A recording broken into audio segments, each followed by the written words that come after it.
सरकार अगले 5 सालों में देश के मेडिकल कॉलेजों में 75,000 नई सीटों के सृजन के लिए भी काम कर रही है। सरकार हेल्थ इंफ्रास्ट्रक्चर और मेडिकल इक्विपमेंट मैन्युफैक्चरिंग को बढ़ावा दे रही है। देश में नई बल्क, ड्रग और मेडिकल डिवाइसेस के पार्क भी बनाया जा रहा है। हमने रोजगार के अनेक नए अवसर उपलब्ध हो रहा है।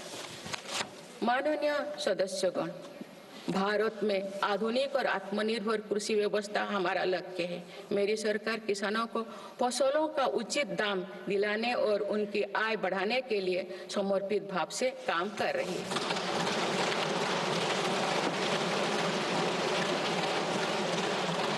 वर्ष 2023-24 में रिकॉर्ड 332 मिलियन टन अनाज उत्पादन हुआ है और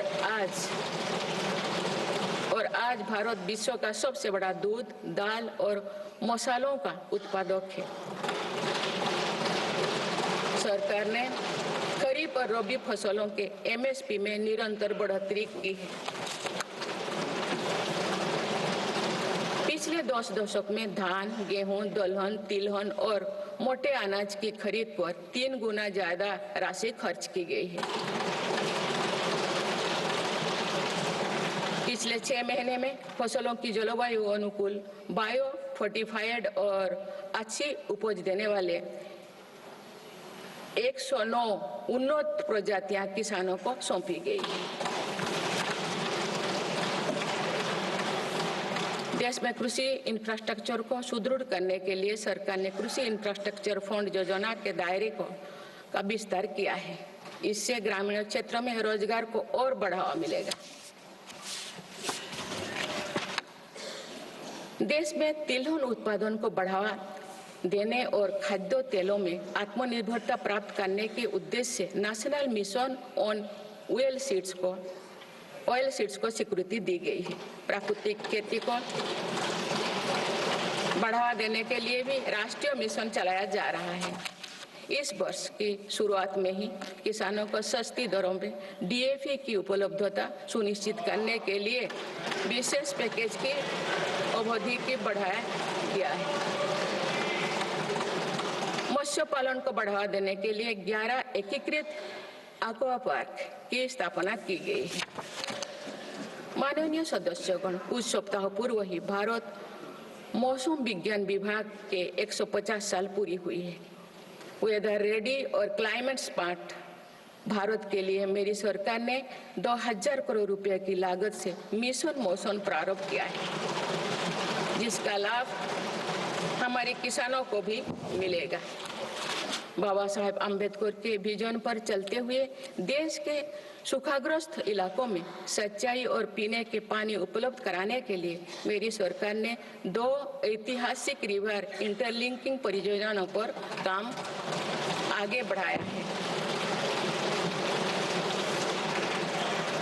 44,000 करोड़ रुपये से अधिक लागत की किन बेतवा लिंक परियोजना में मध्य प्रदेश और उत्तर प्रदेश के लाखों ग्रामीणों भाई बहन का लाभ मिलेगा।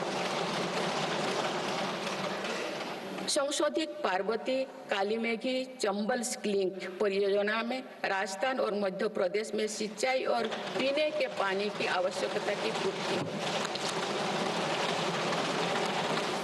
पोलावरम सिंचाई परियोजना को पूरा करने के लिए 12,000 करोड़ रुपया की अतिरिक्त राशि भी स्वीकृत की गई है।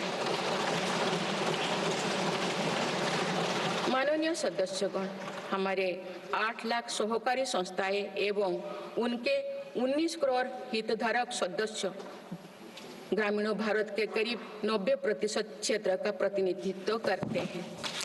बीते वर्षों में शहरी क्षेत्रों में भी सहकारी संस्थाओं का विस्तार हुआ है। सहकारी सेक्टर के आर्थिक सशक्तिकरण के लिए उठाए गए विभिन्न कदमों के फलस्वरूप रोजगार के अनेक अवसर सृजित हो गए हैं। वर्ष 2025 को अंतर्राष्ट्रीय सहकारिता वर्ष के रूप में मनाया जा रहा है, जिसमें भारत अपना महत्वपूर्ण योगदान देगा।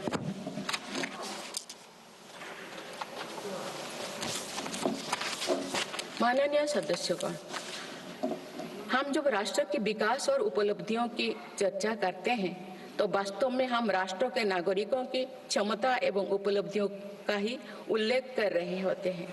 आज देश के विकास में सबका साथ है, इसीलिए हम देश के सही सामर्थ्यों का अनुभव कर पा रहे हैं। मेरी सरकार के प्रयासों का सबसे अधिक लाभ देश के दलित, वंचित और आदिवासी समाज को मिल रहा है।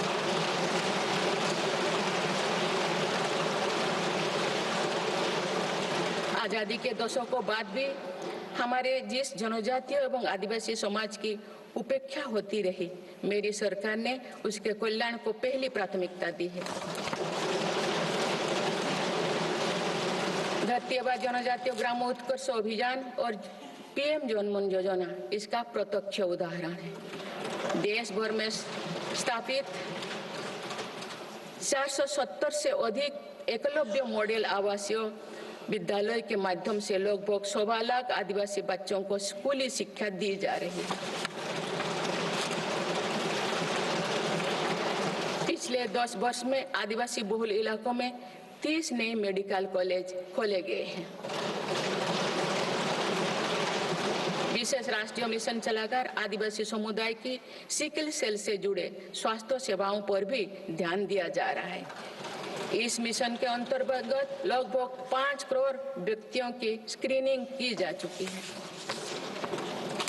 जनजातीय विरासत को सहेजने के लिए भी मेरी सरकार ने अनेक कदम उठाए हैं। इस वर्ष भगवान बिरसा मुंडा की 150वीं जयंती का पर्व पूरे देश में जनजातीय गौरव वर्ष के रूप में मनाया जा रहा है।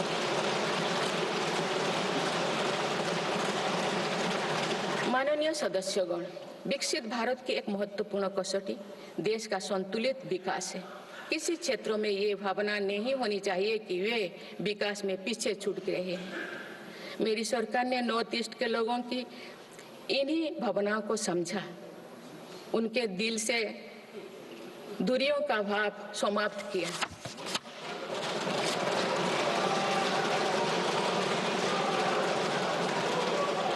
से अधिक शांति समझौते को कर सरकार ने अनेक गुटों को शांति के मार्ग से जोड़ने का काम किया है। पूरा देश नॉर्थ ईस्ट के 8 राज्यों की संभावनाओं को देख सके, इस दिशा में पहले अष्टलोक महोत्सव का आयोजन किया गया है।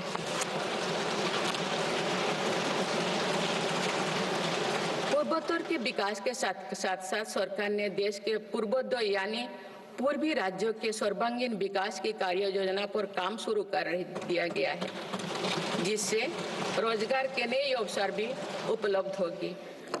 अंडमान निकोबार एवं लक्षद्वीप में विकास की कई परियोजनाएं प्रारंभ कर उन्हें राष्ट्र की विकास यात्रा में महत्वपूर्ण स्थान दिया गया है। अनुच्छेद 370 हटाने के बाद जम्मू कश्मीर में विकास का एक नया वातावरण बना है।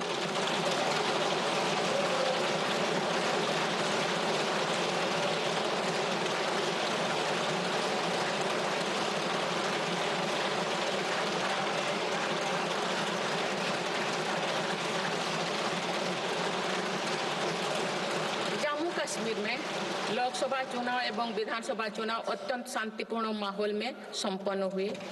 जम्मू कश्मीर के लोग इसके लिए बधाई के पात्र हैं।